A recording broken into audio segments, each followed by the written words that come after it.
Olá, família peguista! Nós estamos começando mais uma edição do Pega Pod, o podcast oficial da ABCJ Pega. Hoje estamos recebendo aqui no estúdio da ABCJ Pega, presidente da Associação Brasileira dos Criadores de Jumento Pega, Fernando Abate, Tiago de Rezende Garcia, superintendente da Associação Brasileira dos Criadores de Jumento Pega, e também ao meu lado direito aqui, Pedro Brum, que é o presidente do Conselho Deliberativo Técnico, e é justamente sobre essas questões técnicas, né? Sobre essas mudanças e alterações e possíveis alterações que a gente vai discutir hoje aqui neste episódio do Pega Pod. Eu vou começar aqui com o nosso presidente, Fernando Abate. Presidente, boa noite. Eu queria que você fizesse, né, uma análise sobre a importância de um Conselho Deliberativo Técnico dentro de uma associação tão importante para a agricultura brasileira como é a ABCJ Pega, e como que está sendo feito esse trabalho junto com o Conselho, vocês que são da diretoria executiva. Boa noite, Felipe, boa noite a todos os associados da ABCJ Pega. Bom, nós temos a nossa diretoria executiva, né? E nós temos o CDT, que é o Conselho Deliberativo Técnico, onde o próprio nome fala, é a parte técnica, né, do Serviço Genealógico de Registro de todas as associações, né, onde são poderes independentes, mas onde que eles se encontram e se conversam para o melhor aprimoramento e melhoramento da raça, né? Tiago, você já foi presidente de Conselho Deliberativo Técnico de outras raças de marcha, né? Agora está como superintendente da Pega. Qual que é o tamanho do desafio de você conseguir evoluir junto com a ansiedade, com que o associado, com o que o criador almeja para a raça em termos de melhoramento, em termos de evolução genética e técnica? O Conselho Deliberativo Técnico, ele é, né, como o próprio nome diz, um órgão de deliberação, né? Então, ele é constituído, né, por pessoas que têm muita experiência na área técnica, associados, pessoas da área da zootecnia, da veterinária, agronomia, e discute tudo que for bom para a raça, né? Dentro do Conselho Deliberativo, nós temos também um representante do Ministério da Agricultura, que toda associação ela trabalha sobre a concessão do Ministério, né? Então, tem que ter o representante dele no CDT. Então, todas as questões de ordem técnicas relacionadas ao serviço cartorial, ao serviço de registro genealógico, passa pelo CDT, pela apreciação, né, pela discussão, definição e deliberação do CDT. Então, é um dos órgãos mais importantes dentro da associação, né, do ponto de vista técnico. Uhum. E o da ABCJ Pega, né, é muito atuante, né? Nós estamos aqui com o Pedro, né, que é o presidente, uma pessoa que, vamos falar, nasceu dentro da raça Pega, né? Então tem um compromisso muito grande. Todos os integrantes do CDT, né, são muito bem intencionados. E eu hoje, como superintendente, né, também participo, né, de acordo com as determinações do Ministério, eu participo do CDT, né? Então é um esforço muito grande de pessoas compromissadas com a parte técnica para fazer a raça cada vez melhor.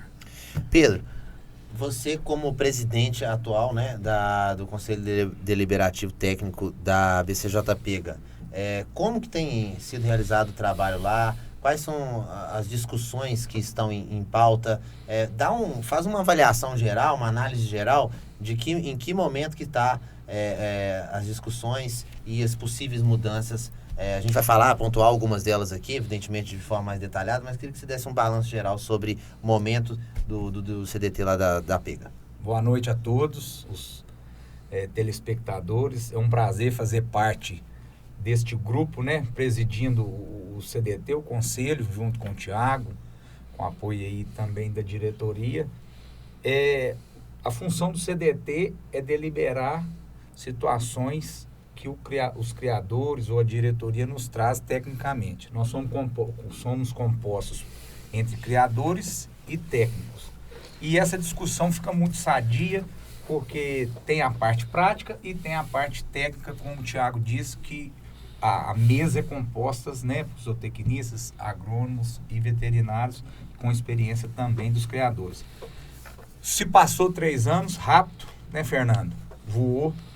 E temos muito trabalho, vamos falar, colocamos bastante, né, ordem na casa e começamos agora a fazer um trabalho de visionar um futuro aí mais próximo da gente em relação a essa melhoria da raça, porque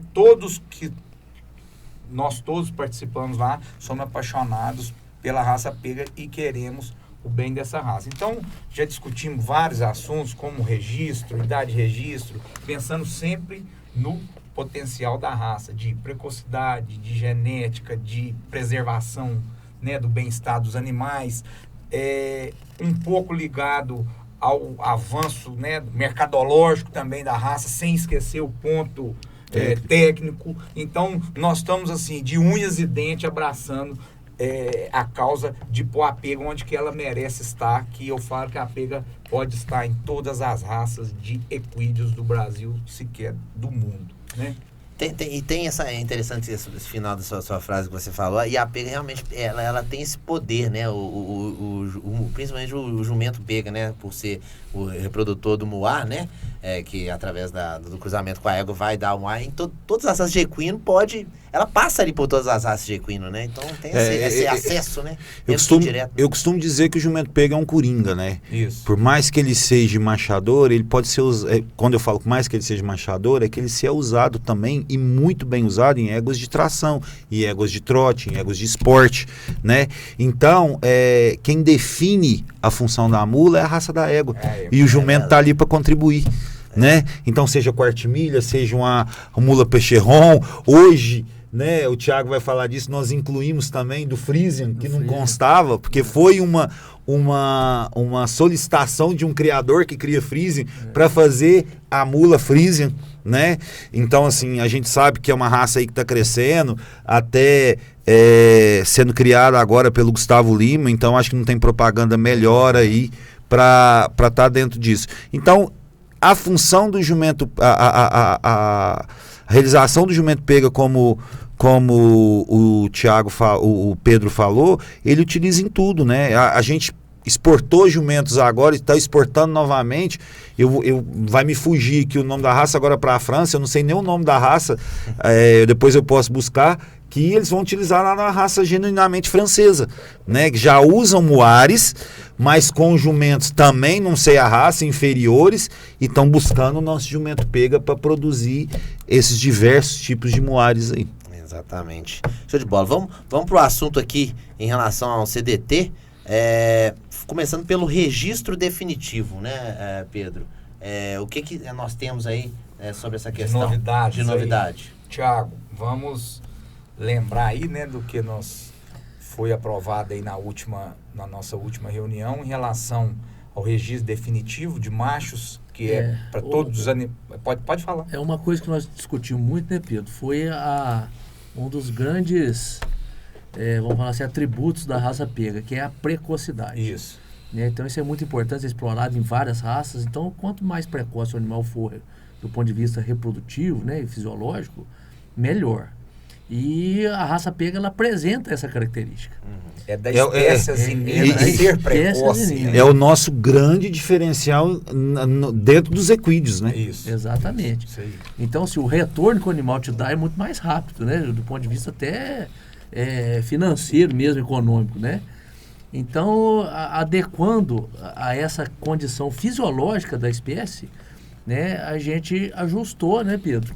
Colocando o registro de machos, né, para garanhões, ele era feito a partir dos 36 meses, até às vezes copiando um modelo de outras raças aí de equinos, né? Mas o asinino pega, ele é diferente. Então, ele é mais precoce. A realidade mostra que o animal, a partir de 18 meses, ele está em plenas condições reprodutivas. Então, a gente procurou, né, discutiu e adequou o regulamento do SRG a isso, né? Que se ele tiver a altura já exigida no padrão, e se ele tiver aos 18 meses uma produção de sêmen totalmente viável, e isso vai ser comprovado pelo andrológico, ele está apto a ser registrado como reprodutor, ele está apto a receber o certificado de registro definitivo. Né? Então nós vamos passar a exigir o andrológico para mostrar que ele é competente do ponto de vista reprodutivo. E se ele tiver altura, né, ele pode ser registrado como garanhão. Então isso eu acho que é só, a gente procurou, né, Pedro, adequar a realidade da raça. Existe na realidade, né, na prática. Que é um atributo muito bom da raça. Isso ajustamos o regulamento para isso. Isso foi uma demanda de criadores, né? E nós sabemos que, como eles falaram, a nossa raça, inclusive na minha casa também tem casa até antes de 14 meses, jumentos que emprenharam com 14 meses. CDT se reuniu, entrou num consenso para saber uma idade média e viável. Então isso, deixar muito bem claro, né, Pedro, né, Thiago, que isso é a partir de 18 meses. O animal tem que ter o exame andrológico, ele tem que estar na parte reprodutiva funcional dele. Ele pode acontecer com 24, pode acontecer com 25, 26, 30 meses, mas até 36 meses. Aí é obrigatório o registro definitivo. Não passa disso de 30, como já era.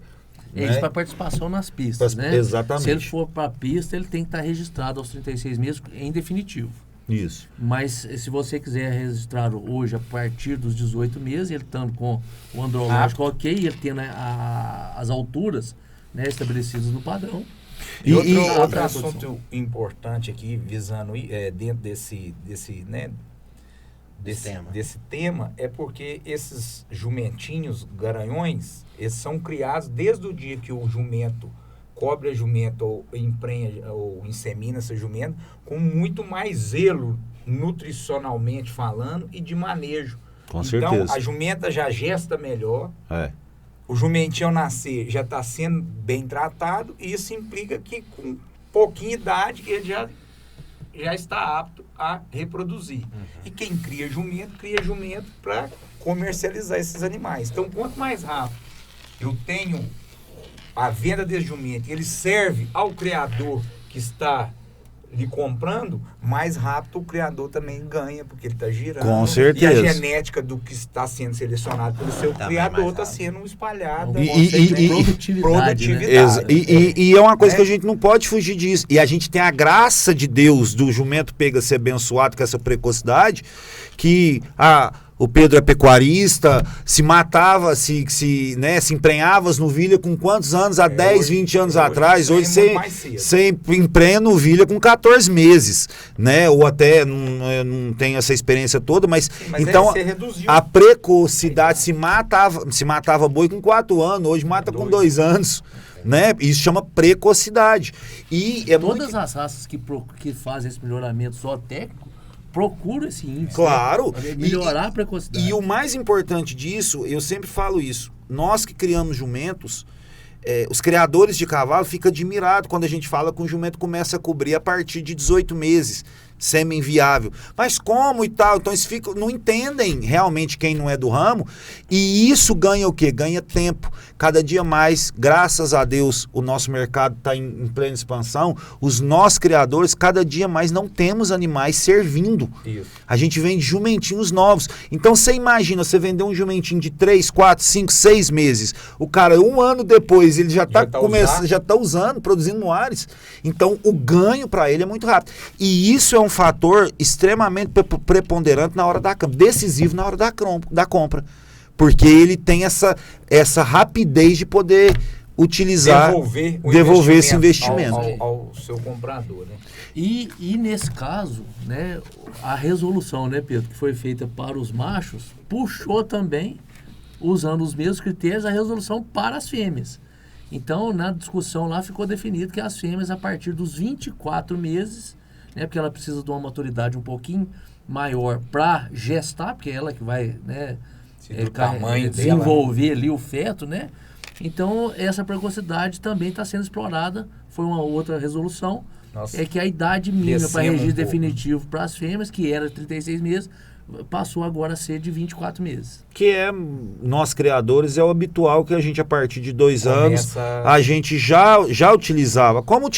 Outro detalhe muito importante também, que não pode ser esquecido disso. Como o Pedro falou, você seleciona um animal desse. Geralmente esse animal, quando está na sua casa, é porque você vislumbra ele como reprodutor. E olha o risco que a gente estava correndo, e a gente cobre.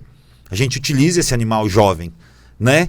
E aí esse animal cobria 10, 15, 20 jumentas, 30 jumentas éguas. E se esse animal viesse a óbito? se perdia esses Esse documentos, porque os registros só eram liberados a partir do definitivo. Então uniu-se a precocidade até para salvar propriamente a raça, né? Então imagina se perde esses animais, a perca genética que a raça teria. Com certeza, é verdade.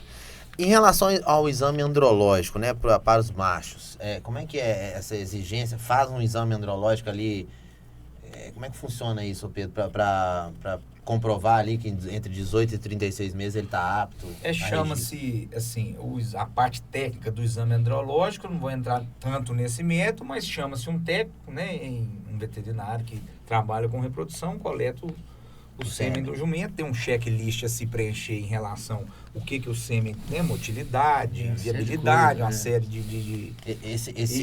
E o técnico dá o atestado de positivo ou de negativo. Então, é obrigatório esse exame quando o criador solicita entre 18 e 36 meses. Hoje nós aprovamos... Isso, foi aprovado agora. Aos 18 meses, se o criador quiser registrar esse animal no definitivo, ele tem que estar com um exame andrológico positivo assinado por um técnico. Porque ele é um reprodutor. A partir do momento que ele é um reprodutor, ele tem que ter um atestado de qualidade para ele ser reprodutor. Um dos índices, né, mais importantes considerados num sistema de criação é o índice reprodutivo, né? E eu acho que, em termos de Brasil, hoje a gente preocupa pouco nos equídeos, vamos falar assim, né? Sim. A gente quer a precocidade, a gente quer uma alta fertilidade, mas às vezes a gente preocupa um pouco em selecionar essas características. Eu, particularmente, entendo que todo animal registrado numa raça, ele tem que apresentar um exame comprovando que ele é apto sexualmente falando. Fértil. Ele tem que ser fértil. Então, eu acho que a exigência do andrológico para registro definitivo de machos é essencial. Em todas as espécies equídeas. Em todas as espécies, exatamente. E talvez um laudo das fêmeas também, né? Que isso aí eu estou falando de no geral. Sim, mas, né? Porque às vezes hoje a gente não preocupa muito com a habilidade materna, né? Eu vejo as centrais de transferência de embrião hoje muito. Eu recebo Novinha. O veterinário recebe animais que têm problemas reprodutivos e esse é que vai para a central para ver se consegue tirar. Né? E na verdade... Mecânico de... Exatamente. Você falou então, habilidade materna. Quantos equídeos novos não parem? Você nunca viu dando leite. Você nunca viu cuidar se pisa ou não, se tem carinho ou não com a cria. E isso você está propagando isso para frente, né? Então assim, esse foco, né, Pedro? Esse foco nas questões, nos índices reprodutivos, eles são importantes demais. E a gente exigindo isso hoje dentro da raça pega, eu acho que é um ganho zootécnico, né, muito grande. E não existe raça nenhuma sem fêmea. Sem boas matrizes. Né? E isso que estava falando de habilidade materna, isso no gato, isso gera custos. Diminui custos. Prejuízo. A fêmea que aleita melhor o seu potro, com certeza ela vai criar melhor esse potro, ele vai desenvolver melhor, ele vai diminuir o custo para ela, né? Uma fêmea a paz, menor. Né? A importância disso é da gente não passar características reprodutivas indesejáveis, como a gente, né, tecnicamente vê, né, em outras espécies, para frente. Preza algumas, mas deixa outras que são as reprodutivas zootécnicas, que o animal tem que reproduzir, criar, né, aumentar o N aí, passando para frente. Tem prejuízos. E outra coisa, na prática... Tem prejuízos grandes de outros. Na prática, a gente sabe disso, nós criadores sabemos disso, que uma coisa é a monta controlada, a inseminação artificial, né? Outra coisa é que muitos fazendeiros, ou seja, os nossos consumidores finais, muitos pegam esses... Eu sempre falo que eu crio tourinho, eu não crio jumentinho, né? Ele pega esse jumento e solta no meio da eguada, porque ele não tem o manejo, ele não tem o qualificado igual a gente tem, e ele precisa soltar lá para reproduzir. Então esse animal tem que estar o mais fértil possível, o mais qualificado possível para ter um índice de prenhez maior nas suas éguas, né? Assim como o Pedro falou, como touro. Com certeza. Bom, vamos passar para outro assunto aqui agora, falar um pouquinho, pessoal, da qualificação de parentesco somente com os asininos, né, os pais. O que significa isso, Pedro? Fala pra gente aí. Então, antes Isso já é uma mudança, já foi Foi aplicado, mais uma já foi mudança aprovado. que nós fizemos. Essa talvez vai ser um dos maiores ganhos para os nossos associados. Só te interrompendo um pouquinho, só vou dar uma introdução disso, porque aí a parte técnica vai com o Pedro mesmo. Eu vou falar da parte dessa demanda que veio e através da diretoria a gente mandou a demanda para o CDT. Nós somos uma raça de jumento pega, né? Então nós não detemos o registro de equinos, né? Então nós temos os equídeos, que são os muares, e os asininos. Então, e o nosso registro, o nosso controle genealógico dos muares, então por que não aceitar somente o registro da padreação na parte do pai, no caso de muares, e de mãe no caso de Bardotto, né? Então a gente buscou isso, essa demanda para o CDT analisar, e de vários criadores, para que a gente desonerasse o nosso criador de fazer exame, não se tratando de obrigatório, tá? A partir do momento que a pessoa deseja, principalmente quando tem éguas registradas e boas éguas, né? É opcional para ela colocar no registro, o registro da égua, e no futuro, né, Pedro, a gente está buscando também, né, Tiago, com outras raças, porque como eu te falei, a gente não detém esse registro, é trazer essa árvore genealógica para dentro do registro da BCJ Pega. Mas isso é uma coisa que a gente tem que ter o futuro e tem que ter essa colaboração das outras associações para isso, né? Então a gente teve essa demanda, solicitou para o CDT, e aonde que nós não vamos precisar ter obrigatoriedade de fazer o DNA da égua. Não só isso, tão mais importante quanto, porque às vezes a égua morre, e o que acontece com esse muar? Esse muar ele vai diretamente para o livro aberto. O que acontece com o muar? Se perde a genealogia do pai, não se sabe mais quem que é o pai daquela mula. Deixa de conhecer. E às vezes usar ele em outros animais. Exatamente. E a coisa tão importante quanto é que os animais de livro aberto hoje já existentes, nós já estamos fazendo isso na associação, que a partir do momento que se comprova, eu tenho uma mula X, ela é livro aberto, mas o pai dessa mula é o jumento do Varjão e a mãe é coisa, e eu tenho o DNA dessas mulas, eu posso transformar esse muar em livro fechado. Entendi. Valorizando. Se você tem apenas o pai, vamos dizer, a partir desse momento, então, se você tem apenas o pai conhecido, no caso de ser um muar, né? Não um Bardotto, no caso de ser uma mula, um boi. Ou a mãe, ou a mãe. Aí, você ter o pai, esse muar já pode ir pro definitivo. Não necessariamente conhecendo que égua que é. O livro fechado. No livro fechado. Livro fechado, não livro aberto. É um controle de genealogia, né? Como o muar ou o Bardotto são filhos de jumentos ou jumentas, né? E a associação é de jumento, então a responsabilidade nossa é da descendência do jumento. Na linha do asinino. Pedro, no caso do Bardotto, o pai também não precisa, é só a jumenta. Não, por exemplo, vamos supor que um cavalo descobriu uma jumenta e perdeu-se não sabe qual cavalo, ou sabe, enfim. Ele não tem papel. Ele não tem papel. Ou ele morreu. Se ele tiver comprovado ele não. Qualificação se a jumenta, no caso do Bardotto, tiver comprovação de parentesco de filho da jumenta, ele é registrado como uma jumenta no livro fechado. No livro fechado, no papel dela. Então, assim como vale para valoriza o nosso negócio, que são os asininos. Né?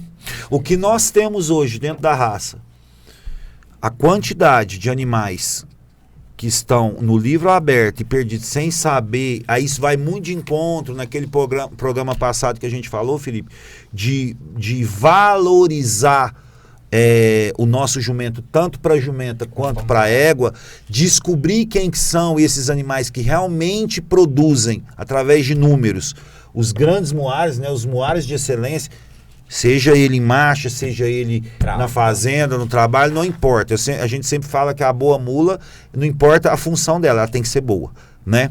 Mas para a gente buscar isso, a quantidade que nós temos de animais perdidos aí sem saber os pais, e com isso agora, se você sabe, eu descobri que é a mula tal, é a mula, né, que tá indo bem nas pistas, uma mula muito boa, uma mula de trabalho, ela é o pai dela é meu jumento, é o jumento do fulano, é o jumento do ciclano, procure, se você quiser e você desejar e o proprietário fazer o DNA, ela passa a ser reconhecida através do exame DNA no documento dela como padreador. Fica a opção do criador mesmo. Exatamente. E a opção, assim, é interessantíssima. Ainda mais se for uma égua certeza. boa. Se for uma égua top, né? Sei Se lá. for um animal descendente desse asinino for, tem que registrar mesmo. E isso, vale lembrar os criadores que estão nos assistindo aí, foi demanda vinda dos próprio criadores Isso. para o CDT. Foram foram uns 3 criadores e nós discutimos, né? E graças a Deus na verdade, nós estamos deu colocando, ampliando o selo, né, de qualidade, o selo da raça. Né? Como assim? Às vezes eu tenho um animal que eu sei quem é o pai, mas a mãe não tem, né, DNA. Então, na verdade, eu estou dando um selo de qualidade para aquele animal, falando assim, ele é pega. Né? O Isso. pai ou a mãe dele são da raça pega. Então, você está valorizando esse animal, na verdade. Com certeza. E os pais. Sim. Né? Nós vamos cada vez mais identificar esses bons padreadores dentro da raça. E que estavam perdidos com o livro aberto. É bem possível, né, Fernando? Não sei como é que vocês estão analisando isso, Pedro e Thiago e Fernando. Mas é bem possível do criador que tiver o DNA da mãe, no caso de ser um moar, né? Ele Vai vai continuar registrando. Ele vai continuar, né? Querendo que no papel tenha a mãe lá. Claro, Eu não sei, né? Isso é opcional, mas é óbvio que se eu tenho uma égua de excelência, e mesmo que ela não seja registrada, se eu tenho uma égua muito boa de barriga e tal, e que ela produziu uma mula, não tem problema nenhum eu querer pôr aquela égua ali, até para valorizar ela. Se ela produzir um bom moar com o meu jumento, não tem problema nenhum. O que acontece né, Pedro, né, Thiago? Acabou-se a obrigação. Entendeu? Como o Thiago falou, nós somos uma raça de asininos. Nós não somos uma raça de equinos. Uma coisa que impactou muito nessa decisão foi o que acontece. Às vezes eu tenho um animal, filho de um jumento da raça pega, com uma égua manga larga machador. E essa égua manga larga machador, ela tem todo o seu perfil genético lá traçado no laboratório. Só que os marcadores, para você fazer a comparação de paternidade do muar, Às vezes não. os marcadores são diferentes. Então, o criador teria que fazer o exame de DNA dessa égua que já existe, mas com outros marcadores, novamente. Então, isso gera custo. Essa égua né? tem o DNA lá no manga larga machador e nós não podemos mas ele aproveitar. não serve para testar com o muar. Tem que refazer de uma outra forma. Isso. Exatamente. Então, a gente colocou opcional porque ele vai fazer, o asinino já tem, né, o perfil lá genético com, né, os marcadores exigidos na raça pega, né? E aí ele vai optar por fazer o da égua ou não. Então na verdade é para desburocratizar a coisa. É para dar, você vai valorizar, você vai trazer um número maior de animais com ascendência paterna ou materna conhecida, né? E às vezes impedir que o criador tenha maiores custos. E nós não perdemos muitas dessas éguas, Felipe, elas morrem. Porque elas não têm, às vezes, o mesmo cuidado que o reprodutor. Porque elas estão no pasto, essas éguas morrem. E quando ela morre, aquela mula simplesmente deixou de ter pai? Não, ela tem o pai. Né? Então a gente recupera isso. A pega é uma raça diferente. Você tem que tratar dessa forma, né? A pega é uma raça diferente. Coringa. Se fosse outra raça de marcha, que pai e mãe tem que ser, né, e tal, mas a pega é o reprodutor que é o... Não, nós estamos falando de moar, obviamente. Tem Então essa vamos particularidade, né? vamos para a mesma espécie. Vamos para as Ininá, não tem jeito, eu tenho que fazer o DNA da mãe e do pai. Não... É a mesma coisa. Se fosse questão de asinino, não, aí sem chance. Repetindo, né, gente? Lá foi mantido todo o regulamento do SRG. Lá mostra, se você quiser registrar uma égua, uma mula, manga larga machador, filho de égua manga larga machador, você tem opção. Vai fazer o DNA com a mãe e com o pai. Se for uma égua manga larga, a mesma coisa, só tirou a obrigatoriedade, né? Então é opcional. Com certeza. Isso não é para eu acho que isso não foi, as demandas que chegaram não foi para excluir a égua do registro. Não é isso. Foi justamente para não se perder, não se perder os animais que tinham pais e que as éguas, por exemplo, morriam e não tinham DNA. E deixar que esses animais fiquem no livro fechado, né? Claro, aí eles são filhos de jumento pega. Com certeza. Né? Não. É por isso, né, Tiago, que cada raça tem não dá para uma associação copiar as ideias de outra, porque cada raça tem sua particularidade. Né? Por isso o CDT é importantíssimo. A discussão é técnica. E de pessoas que estão com esse envolvimento, né? Conhece do Com certeza. Com certeza. Não adianta botar, exatamente, não adianta botar uma pessoa que não tem mínima experiência, né, para poder deliberar sobre isso. Bom, vamos passando aqui para nosso próximo tópico, que é o registro digital. Não é isso, Pedro? O que você pode falar a respeito dessa novidade aí? Então, essa eu vou pedir, né, a ajuda, o Thiago encabeçou isso lá na nossa... Isso que nós já falamos, né, no podcast anterior aí, que, na verdade, nós adequamos, né, toda a estrutura do registro à era digital. Né? Então, pelas dimensões do país, pelas dificuldades que os técnicos têm no dia a dia de atender os criadores nas diversas regiões do país, a Pega, ela criou um sistema online, né? De todo o seu funcionamento. E o registro genealógico está incluído dentro desse sistema. Então, as resenhas, os registros, os comunicados de registro provisório, registro definitivo, todos são feitos via online. Né? Então, o técnico está lá na fazenda, juntamente com o criador, ele vai ter acesso a todas as informações e essas informações vão ser passadas via, né, sistema para a BCJP. Então, isso só... muito mais rápido. Muito mais rápido. Então, a gente adequou a realidade do mundo atual, vamos falar assim. Né? E, igual o Fernando, né, sempre fala, o papel está diminuindo. Né? Então, hoje, você manda o certificado de registro do seu animal para o criador via online. E ele fazendo opção por tê-lo impresso ou não. Né? Mas é só adequar a situação do mundo atual. E aí você pode perguntar o que o CDT tem a ver com isso. Tem tudo a ver, porque é do regulamento. Né? Então, qualquer alteração que a gente faça, que o CDT faça, ou que a gente peça uma demanda para o CDT fazer dentro do regulamento, tem que entender, igual o Thiago falou, nós somos subordinados ao mapa.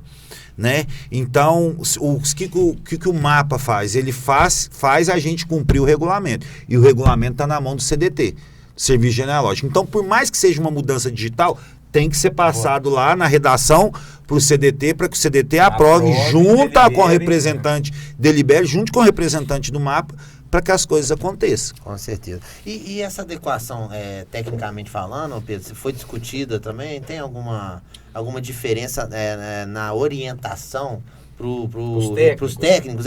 Como é que vocês discutiram isso lá dentro no CDT? Instruí-los ao fazer a visita técnica de registro, está com todos os animais já sabidos, né? Já falados pelos criadores, e se assim for feito, a agilidade desse processo de registro definitivo é infinitamente muito mais rápido. Por quê? Eu sei porque, né, nessa nossa criação tem a criação de cavalo, que é digital, e a de asinino, que é analógica. Mais devagar. Então, todas as informações vão estar disponíveis. Hoje a gente até falando até um pouco do sistema lá atrás, né, Thiago? Nós estamos criando também, dentro daquele sistema, até a gente nem falou isso no programa passado, mas o chamado técnico, né? Sim. E é que o Pedro acabou de falar. Então, se faz o chamado técnico, através do sistema, o técnico, o inspetor de registro vai na sua propriedade já sabendo quais animais que ele tem que fazer. O criador escolhe o técnico e aí o técnico vai ser informado através do sistema e todas as informações sobre o criador que o contactou estão disponíveis. Isso aí o criador vai ter que preencher, né? online também. Na solicitação dele. A solicitação, o chamado técnico. Na hora que ele abrir o chamado, as informações já estão disponíveis, já estão no sistema. Tá. O próprio serviço de registro da Pega hoje, por exemplo, ela sabe, se o Thiago puxar lá, o plantel do Fernando, ele vai saber lá, já sabe quais animais estão aptos para registro definitivo. Então ele já me entrega, ele já me alerta que eu tenho lá X jumentas, machos e fêmeas que estão aptos para o registro definitivo. Às vezes eu Que tenho tem um animal- idades para o registro definitivo, não aptos. Às vezes eu tenho um animal que tem idade, mas ainda não tem o DNA. Aí o Isso. próprio sistema vai barrar, ele não está disponível para fazer o registro definitivo, que é uma exigência. Então, assim, Ficou muito mais dinâmico, né? Isso já é digital, o registro. Já é, ou ainda está em processo de. Sim. sim, já está implantado. Já está implantado. Então o criador já pode usufruir, né? Sim. Perfeito. Vamos falar agora um pouquinho, pessoal, das receptoras que tem uma novidade aí também, somente registradas, né, Pedro? Como é que vocês chegaram nessa mudança e o porquê da mudança? Explica pra gente aí. A mudança é de valorizar cada vez mais o nosso universo, né? Então, O que significa essa... Você vai pegar as jumentas, para ser uma receptora, você usar a transferência de embrião, a gente vai reutilizar, né, Pedro? Tanto as mulas, no caso de receptora, quanto as jumentas têm que ser obrigatoriamente registradas. Com isso, como o Pedro bem falou lá atrás, que até as resoluções do CDT, ela tem que entrar de encontro à parte técnica e à parte de fomento, à parte mercadológica.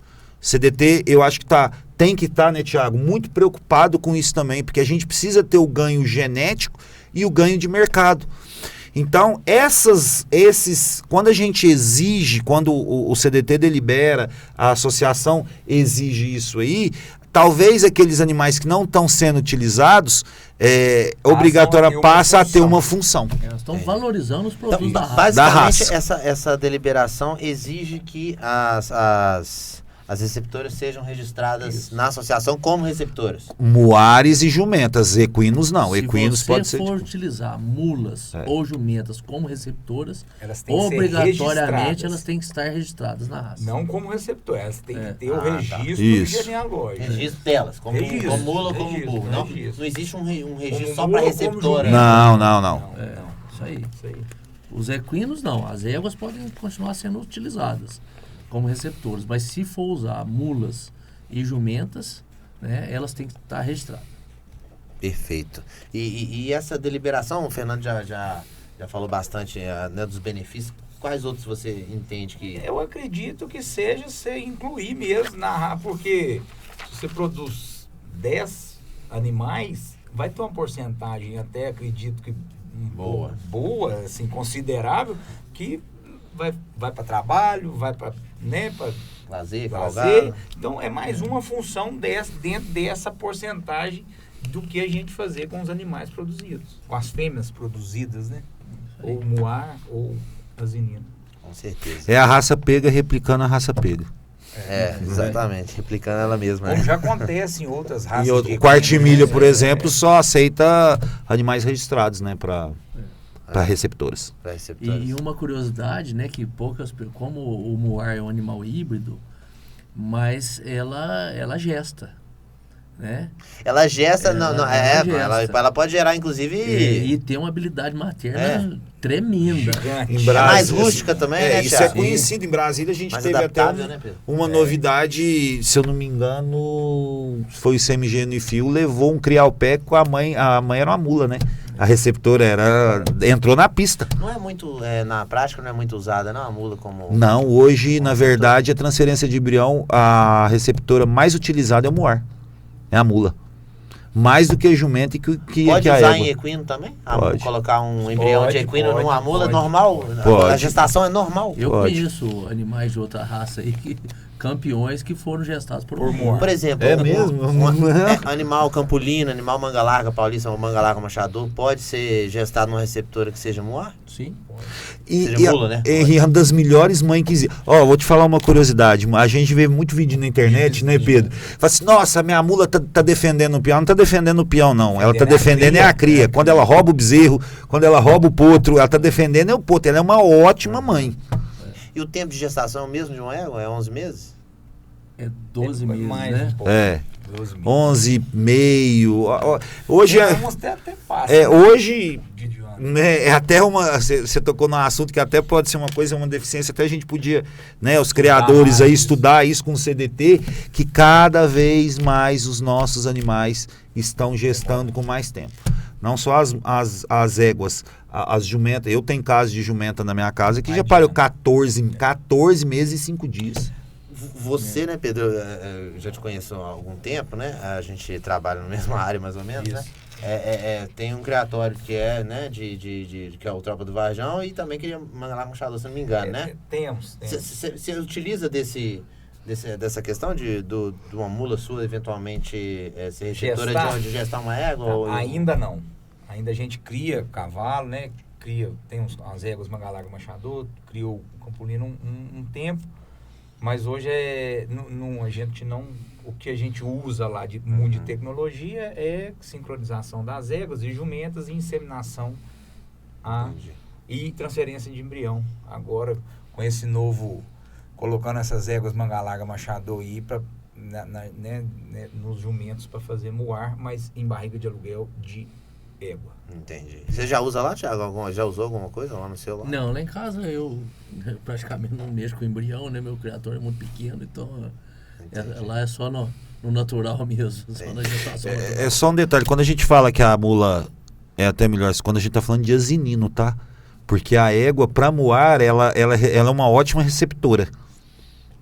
Engraçado isso. Agora, quando a gente vai replicar um asinino, a melhor hoje, eu tô te falando de prática e de experiência de criadores que fazem isso. Hoje o melhor receptor é o moar para jumento, asinino. Para jumento, embrião de asinino. Agora, embrião de moar não, gera em égua normalmente.